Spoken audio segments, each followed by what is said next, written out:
கர்த்தருடைய பரிசுத்த நாமத்திற்கு ஸ்தோத்திரம் உண்டாவதாக. நம்ம யோசுவா 10 அதிகாரங்கள் பார்த்துக்கோ. இன்னைக்கு 11வது அதிகாரம்.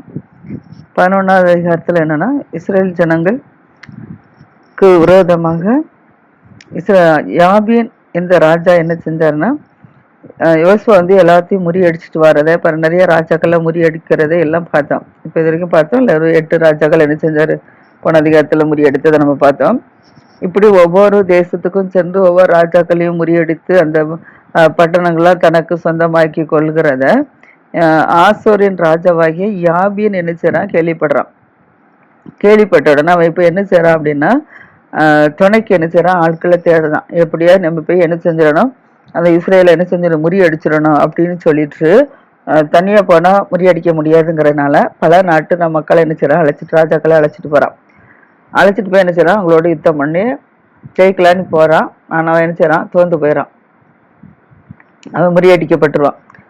ஆனா அது இப்ப எந்த ராஜாக்களெல்லாம் கூட்டிட்டு போய் தேசத்து ராஜாக்கள்லாம் முறியடிக்கன்னு போனது, எந்த ராஜாக்கள்லாம் அகப்பட்டாங்க, எந்த ராஜாக்கள்லாம் ஜெயிச்சாங்க, எந்த ராஜாக்கள்லாம் தோத்து போனாங்கன்னு சொல்லி நம்ம பார்ப்போம். இப்ப என்னன்னா, அந்த ஆசோரின் ராஜா யாபீன் என்ன செய்யறான் அப்படின்னா, யாரு, மாதோனின் ராஜாவாகிய போபா, அடுத்துல சிம்ரோனின் ராஜாவாகிய அசாபின் ராஜா, வடக்கே இருக்கிற மலையில் உள்ள கிண்ணரோத்துக்கு தெற்கே இருக்கிற நாட்டுப்புறத்திலும் சமபூமியிலும் மேற்கு எல்லையாகிய தோரிலும் இருக்கிற ராஜாக்கள், அடுத்தது கிழக்கே மேற்கே இருக்கிற கானானியர், மலையில் இருக்கிற எமோரியர், ஏத்தியர், பெரிசியர், எபூசியர், எர்மோன் மலையில் அடியில மிஸ்பா சீமில் இருக்கிற ஏவியர் இடத்துக்கு ஆள் அனுப்பினான். கானான் தேசத்து செழிப்புள்ள இடம் சொல்லுவோம். அது மலைகளில் உள்ள தேசம்தான். அந்த மலைகளில் தான் யார், எமோரியர், ஏத்தியர், பெரிசியர், எபூசியர், எர்மோன் இவங்கெல்லாம் நினைச்சுறாங்க, அந்த மலையில இருக்கிறாங்க. எர்மோன் மலையின் அடியில மிஸ்பா சீமில் இருக்கிற ஏவியர் இடத்துக்கு என்ன செய்யறான், ஆள் அனுப்பி விடுதான். யாரு, யாபின் ராஜா, ஆசோரின் ராஜாவாகி யாபின் என்ன செய்யறான், அந்த சீமையில் இருக்கிற ஏவியர் இடத்துக்கு ஆள் அனுப்பி அவர்கள் என்ன செய்யறாங்க, கடற்கரை மணலை போல ஏராளமான திரண்ட ஜனமாகிய தங்களுடைய எல்லா சேனைகளிடம் மகா ஏராளமான குதிரைகளிடம் ரதங்களோட என்ன செய்யறாங்க, புறப்பட்டு போறாங்க, உங்களை முறியடிக்கணும் அப்படின்னு சொல்லிட்டு. இந்த ராஜாக்கள்லாம் கூடி என்ன செய்யறாங்க, இஸ்ரேலோட என்ன செய்யறாங்க, யுத்தம் பண்ண மேரம் என்கிற ஏரி அண்டியில என்ன செய்யறாங்க, ஏகமாய் பாளையம் இறங்கி இருக்கிறாங்க. இப்போ இவங்க நேரம் என்கிற ஏரி அண்டியில இருந்து இஸ்ரேல் ஜனங்களை முறியடிக்கிறதுக்கு அந்த யாபின் நாட்டு ராஜாக்களையும் கூட்டிக் கொண்டு ரதங்கள் சேனைகளோடு என்ன செய்யறா, புறப்பட்டு அங்க இருக்கிறத இவ யாரு, யோசுவா என்ன செய்யறா, கேள்விப்படுறான். கேள்விப்பட்ட உடனே யோசுவா என்ன செய்யறான், கர்த்தருடைய சமூகத்துல போய் என்ன செய்யறான், விண்ணப்பம் பண்றான். விண்ணப்பம் பண்ணும்போது கர்த்தர் இப்ப யோசுவாக்கு சொல்றாரு, நீ என்ன செய்ய வேண்டாம், அவர்களுக்கு நீ என்ன செய்ய வேண்டாம், நீ பயப்பட வேண்டாம். நாளை இந்நேரத்துல நான் அவர்களெல்லாம் என்ன செய்வேன், உங்களுக்கு முன்பாக, இஸ்ரேலுக்கு முன்பாக அவர்கள் வெட்டுண்டு என்ன சொல்வேன், வெட்டுண்டவர்களாக அவர்களை என்ன செய்வேன், உங்க கையில நான் வச்சு ஒப்பு கொடுக்க போறேன் அப்படின்னு சொல்லி கர்த்தர் சொல்றாரு. அப்போ நீ அவர்கள் நான் அவர்கள் உன் கையில ஒப்பு கொடுக்கும் போது நீ என்ன செய்யணும்னா, அந்த குதிரைகளின் குதிகால் நரம்பு என்ன செய்ய அறுத்துரு. அவங்க குதிரைகளோட தான் யுத்தத்துக்கு வராங்க. அந்த குதிரைகளுடைய கால்களில் நரம்புகளை என்ன செஞ்சு அறுத்துரு, அந்த ரதங்களை என்ன செஞ்சிரு, அக்கினியால் சுட்டு எரித்துரு அப்படின்னு சொல்றாரு. அப்புறம் அவர்களை முறியெடுத்து அந்த ஜனங்களெல்லாம் யோசுவா கையில ஒப்பு கொடுக்கும் போது இப்படி சொல்லணும், குதிரைகள் நரம்புகளை அறுத்து அவர்கள் ரதங்களை அக்கினி என்ன செஞ்சு சுட்டரிக்கணும். இப்போ யோசுவாவும் அவனுடைய யுத்த ஜனங்கள் அனைவரும் என்ன செய்றாங்கன்னா, திடீரென்று என்ன செய்றாங்க, மேரன் ஏரி என்று இருக்கிற அவர்களிடத்துக்கு அவர்களும் விழுந்துறாங்க. இப்போ அவங்க எதிர்பார்த்திருக்க மாட்டாங்க, யோசுவாவுக்கு தெரியாம தான் வரேன்னு சொல்லி இவங்க நினைச்சிருப்பாங்க. ஆனா கர்த்தர் இவங்களுக்கு உணர்த்தி இவங்க போனதுனால இப்போ இவங்க நினைச்சுறாங்க, அந்த மேரம் ஏரியண்டில் இருக்கிற அந்த யாபின் ராஜாக்கள் மற்ற ராஜாக்களோடு நினைச்சுறாங்க போய் யுத்தம் பண்ணி அவர்கள் என்ன செஞ்சுறாங்க, ஜெயிச்சிருந்தாங்க. அவங்க எல்லாரும் முறியடிக்கப்பட்டாங்க. அவர்களெல்லாம் வெட்டுன்றவர்களா காணப்படாங்க. கர்த்தர் என்ன செஞ்சாரு, இஸ்ரவேல் கையில அவங்க எல்லாம் ஒப்பு கொடுத்ததுனால கர்த்தர் அவங்களை என்ன செஞ்சுட்டாரு, முறியடிச்சிட்டாரு. இப்போ சீதோன் ஏதம் மட்டும் மிஸ்பாதோவை மட்டும் இருக்கிற கிளைக்கிற மிஸ்பலதை மட்டும் அவர்கள் என்ன செய்றாங்க, துரத்துறது மாத்திரமல்ல, அவர்கள் ஒருவரும் மீதியா இராதபடிக்கு அவங்களை எல்லாம் என்ன செய்றாங்க, வெட்டி போட்டாங்க. இப்படி எல்லாத்தையும் வெட்டி என்ன செஞ்சாச்சு, கொண்டு போட்டாச்சு. இப்போ யோசுவா என்ன செய்றான், கர்த்தர் தனக்கு சொன்னபடியே என்ன செய்றான், அவ்வளவுத்தையும் வெட்டி கொண்டு போட்டாச்சு. அது மாத்திரமல்ல, அந்த குதிரைகளின் நரம்புகளை குதிகால் நரம்புகளை என்ன செய்ய அறுத்து அவர்கள் ரதங்களை அக்கினியா சுட்டரிக்குன்னு கர்த்தர் சொல்லியிருந்தார்ல, அதே போல அந்த குதிரைகளின் குதிகால் நரம்புகளை என்ன செய்றாரு, அறுத்து அந்த ரதங்கள்ல அக்கினியால் என்ன செய்றான், சுட்டரிக்கிறான்.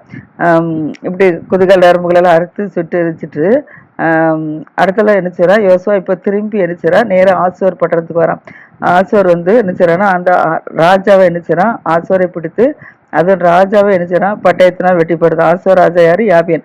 அவன் தானே உங்களெல்லாம் யுத்தத்துக்கு அழைச்சிட்டு போனது. இப்போ அதனால என்ன செய்யறான் இப்போ மற்ற ராஜாக்கள் ஜனங்கள் எல்லாம் வெட்டி முறியடித்து போட்டு குதிரைக்கு நரம்பெல்லாம் வெட்டி போட்டுட்டு இப்போ நேரம் ஆசோரி ராஜாட்ட வரான். ஆசோர் ராஜாட்ட வந்து ஆசோர் ராஜாவும் என்ன செய்யறான் பட்டயத்தினால வெட்டி போடுறான் யோசுவா. இந்த ஆசோர் வந்து முன்னால எல்லா ராஜ்யங்களுக்கும் தலைமையான பட்டணமா இருந்துச்சான்.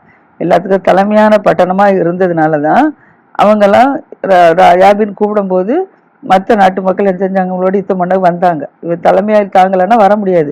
தலைமையா தாங்குறதுனால அவங்க கூப்பிட்டு போய் தானே ஆகணும் அப்படிங்கிறதுனால பயந்து என்ன செஞ்சாங்க அவங்களோடு வந்தாங்க. இப்போ அவங்க எல்லாரும் என்ன செய்றாங்க வெட்டுண்டு கொல்லப்பட்டாங்க. அவங்க நர ஜீவன்கள் முத கொண்டு எல்லாத்தையுமே என்ன செய்யறாரு பட்டைய கறிக்கினால வெட்டி கொண்டு போட்டாச்சு. சுவாசம் உள்ளது ஒன்று கூட மீதியா இல்லை. இப்படி எல்லாத்தையும் என்ன செய்யற வெட்டி கொண்டு போட்டாச்சு. ஆனா வந்து ஆசோரின் ராஜாவை மாத்திரம் என்ன செய்யறான் அக்கினியால சுட்டரிக்கிறான். மற்ற எல்லாத்தையும் வெட்டி கொண்டு போட்டாச்சு.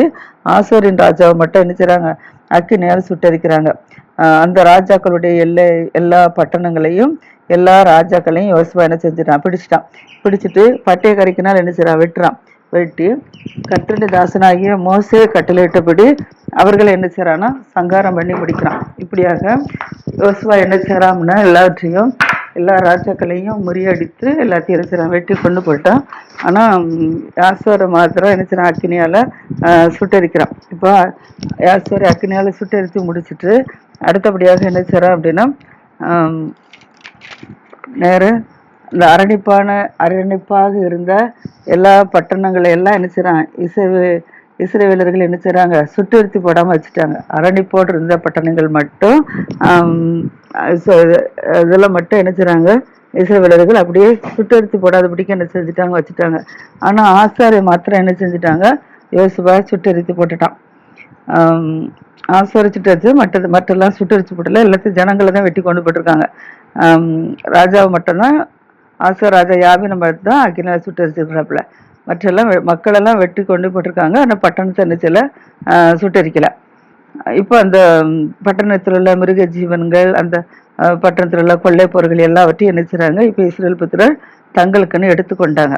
ஏன்னா பட்டணத்தை மக்களை தானே கொண்டு போட்டிருக்காங்க. மற்றபடி பட்டணத்தில் உள்ள மிருக ஜீவன்கள் பொருட்கள்லாம் இருக்குல்ல அதனால அதெல்லாம் எடுத்துட்டு என்ன செஞ்சுட்டாங்க யோசுவா அனுப்பிச்சிட்டான் அதெல்லாம் எடுத்து கொண்டுட்டு வந்துட்டான். ஆனாலும் எல்லா மனுஷரையும் அழித்து திரும்பட்டும் பட்டய கறிக்கினால என்ன செஞ்சுட்டான் எல்லாத்தையும் வெட்டி கொண்டு போட்டிருக்கான். ஆனால் சுவாசம் உள்ள ஒன்றையும் என்ன செய்யல மீதியாக வைக்கல. மற்ற எல்லாத்தையும் என்ன செஞ்சுட்டான் எல்லாத்தையும் கொண்டு போட்டாச்சு. இப்போ கர்த்தர் தமது தாசனாய மோசைக்கு எப்படி கட்டளையிட்டு இருந்தாரோ அப்படியே மோசை என்ன செய்யறான்னா யோசுவாவுக்கு என்ன செய்யறான் கட்டளையிட்டார். கர்த்தர் மோசைக்கு கட்டளையிட்டது மோசை என்ன செஞ்சார் யோசுவாவுக்கு எல்லாம் சொல்லி கட்டளையிட்டு இருந்தாரு. அந்த யோசுவா அப்படியே என்ன செஞ்சிட்டாரு எல்லாத்தையும் நிறைவேற்றினார். எல்லாத்தையும் நிறைவேற்ற ஒன்று கூட மோசை கட்டளையிட்டதுல செய்யாம இல்லை, எல்லாமே செய்து முடிச்சிட்டாப்புல.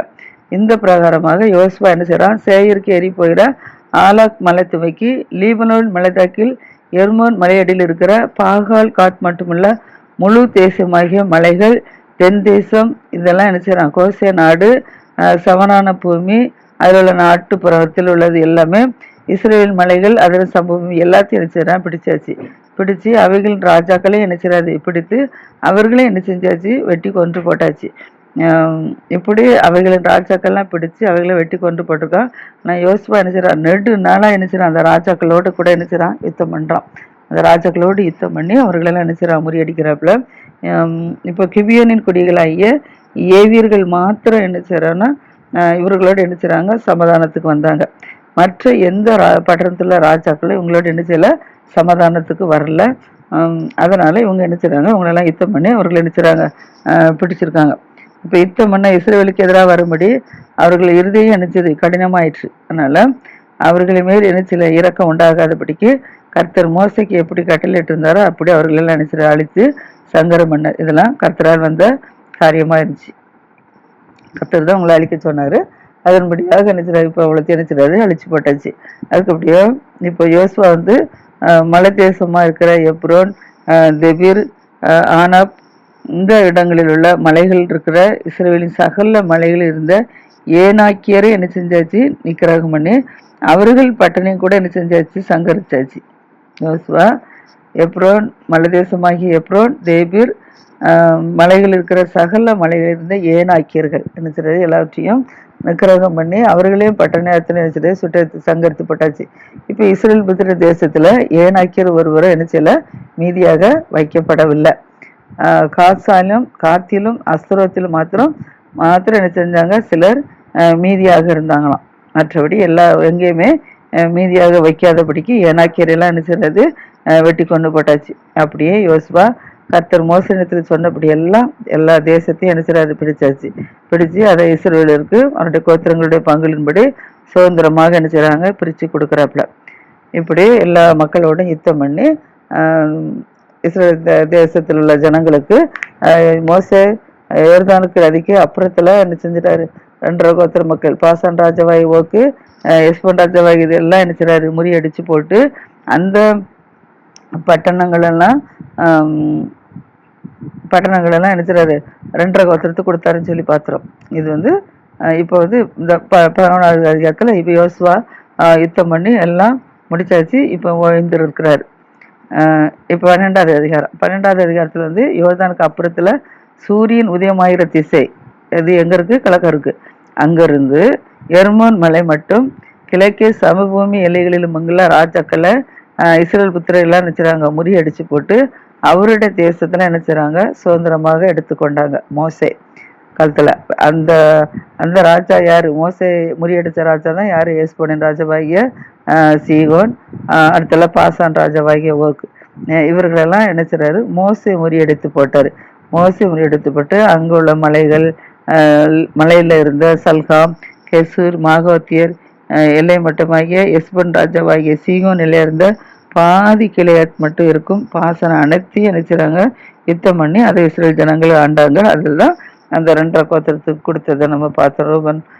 மோசே வந்து ரூபன் புத்திரருக்கும் காத் புத்திரருக்கும் மனசுக்கும் பாதி கோத்திரத்துக்கும் சுதந்திரமாக முன்னாடியே நம்ம கொடுத்துட்டதை நம்ம பார்த்தோம். அதுக்கு அடுத்தபடியாக யோர்தானுக்கு அப்புறத்துல மோசே என்ன செய்யல, வரல, மறித்து போனா கர்த்தரே நடக்க மாட்டான்னு சொல்லி பார்த்தோம். அதுக்கப்புறம் உள்ள பகுதியை தான் யோர்தானுக்கு புறத்துல யாரு, யோசுவா யுத்தம் பண்ணார். யோசுவா யுத்தம் பண்ண பகுதி எங்க அப்படின்னா, மேற்கே லீபனோனின் பள்ளத்தாக்கிலுள்ள பாகால் காத் முதற்கொண்டு சேயிருக்கு ஏறி போகிற ஆலாக் மட்டும் மலைகள், பள்ளத்தாக்குகள், சமபூமிகள், மலைகளுக்கு அடுத்த புறங்கள், வனாந்தரம், அடுத்தபடியாக இதெல்லாம் தெற்கு தேசத்தில் இருக்கிறது. மற்றும் யோசுவா என்ன செய்றான், இஸ்ரேல் கோத்திரங்களுக்கு சுதந்திரமாக என்ன செய்றாரு, யுத்தம் பண்ணி இதெல்லாம் அவங்களுக்கு சுதந்திரமா பங்கிட்டு கொடுத்தாரு. அதே போல ஏத்தியர், எமோரியர், கானானியர், பெரிசியர், ஏவியர், எபூசியர் எங்களுடைய தேசத்தில் இருந்தவர்களும் அதையும் யாருதான் முறியடிச்சா, யோசுவா தான் நினைச்சுறாரு. யோசுவாவும் இஸ்ரேல் புத்திரர் நினைச்சுறாரு, முறியடித்தாங்க. அந்த முறியடித்த ராஜாக்கள் யாரெல்லாம் அப்படின்னா, இப்ப யோசுவா முறியடித்த ராஜாக்கள் யாரெல்லாம்னு பார்ப்போம். எரிகோவின் ராஜா 1, மோசே முறியடித்தது அது 2 கோத்துக்கு கொடுத்தாச்சு. யோர்தானுக்கு இப்புறத்துல வந்து யாரு, யோசுவா முறியடிக்கிறார். அந்த யோசுவா முறியடித்த பகுதியில் உள்ள ராஜாக்கள் தான் யாருன்னா, எரிகோன் ராஜா 1, பெத்தேரின் ராஜாவாகிய ஆயிர், பெத்தேலுக்கு அருகான ஆயின் ராஜா 1, 2, அடுத்துல 3 எருசலேமின் ராஜா, 4 வந்து எப்ரோன் ராஜா. ராஜாக்கள் எல்லாம் 1, எர்முத்தின் ராஜா 1, லாகேசின் ராஜா 1, எக்லோன் ராஜா 1, கேசின் ராஜா 1, தெபீரின் ராஜா 1, கேதிரின் ராஜா 1, ஒர்மாவின் ராஜா 1, ஆரேதின் ராஜா 1, லிப்ரே ராஜா 1, அதிலாம் ராஜா 1, மக்கதன் ராஜா 1, பெத்தோலின் ராஜா 1, தப்புவ ராஜா 1, எப்பேன் ராஜா 1, ஆப்பேக்கின் ராஜா 1, லசரின் ராஜா 1, மாதரின் ராஜா 1, ஆசோரின் ராஜா 1, சிம்ரோன் மெரோனின் ராஜா 1, யக்சாபின் ராஜா 1, தானாகின் ராஜா 1, மெகிதேவின் ராஜா 1, கேதேசி ராஜா 1, கர்மேலுக்கு அடுத்த பொக்னியாவின் ராஜா 1, தோரியின் கரையை சேர்ந்த தோரியின் ராஜா 1, கில்காலுக்கு அடுத்த ஜாதிகளின் ராஜாக்கள் 1, திர்ஷாவின் ராஜா 1. ஆக இவர்கள் எல்லாரும் 31 ராஜாக்கள். 31 ராஜாக்களை யோசுவா என்ன செஞ்சாரு, முறியடித்து போட்டு எல்லாத்தையும் வெட்டி கொண்டு போட்டு அக்கினியால சுட்டு எரித்து போட்டு இவங்களை அந்த பட்டணங்களை இவங்க நினைச்சாங்க, சுதந்திரத்து கொண்டாங்க. அதை வந்து மற்ற 9 கோத்திரத்துக்கு யோசுவா என்ன செஞ்சாரு, பிரித்து எடுத்து கொடுத்ததை நம்ம பார்க்குறோம். விதமாக யோசுவாவும் மோசையும் என்ன செய்கிறாங்க, எல்லா ஜனங்களோட எந்தெந்த நாட்டு ராஜாக்களோடு யுத்தம் பண்ணணுமோ யுத்தம் பண்ணி இப்போ 12 கோத்திரத்துக்கும் சுதந்திரங்களை என்ன செய்கிறாங்க, பிரித்து கொடுக்கறத நம்ம பார்க்குறோம். விதமாக நாமும் என்ன செய்யணும், கர்த்தரோடு இருந்தால், கர்த்தருடைய ஆலோசனைப்படி நம்ம கேட்டு அதன்படி நடந்தால், கர்த்தர் நமக்கு எதிராக செயல்படுதான சத்துருக்களை எப்படி இவங்க முறியடித்தாங்களோ அதே போல் நமக்கு முறியடித்து போட்டு கர்த்தர் நமக்கு என்ன செய்வார், ஜெயத்தை தருவார். அதனால் நாம் கர்த்தரோடு இருப்போம். கர்த்தரோடு ஒன்றித்து வாழும்போது நிச்சயமாக கர்த்தர் நம்மளே என்ன செய்வார், ஆசீர்வதிப்பார். நம்ம குடும்பங்களுக்கு விரதமாக வருதான எந்த விதமான எதிரிகளாக இருந்தாலும் சரிதான், எல்லாவற்றையும் கர்த்தர் முறியடித்து தருவார். கர்த்தர் தாமே இதை ஆசீர்வதிப்பாராகாமல்.